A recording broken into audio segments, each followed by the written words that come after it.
If your students or your child is having a hard time changing an improper fraction to a mixed number, there's a couple of things that you can do. One of them is decomposing the fraction or breaking down the fraction. So 5/2 is essentially 2/2 plus 2/2 plus 1/2. And 2/2 is 1 whole.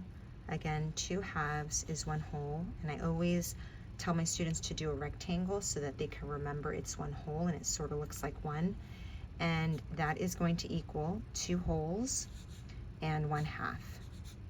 Now, for some students, they have a hard time decomposing, and I always draw their attention that this denominator needs to be the same as the denominator in the question, and then all the numerators need to add up to this numerator.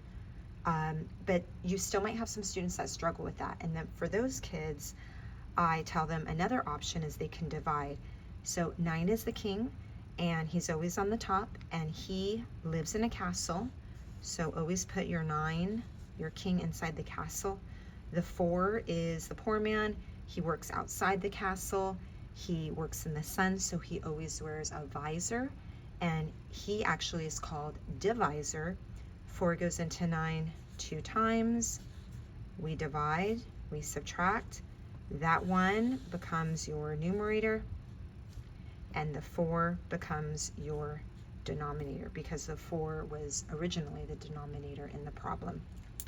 I hope that helps.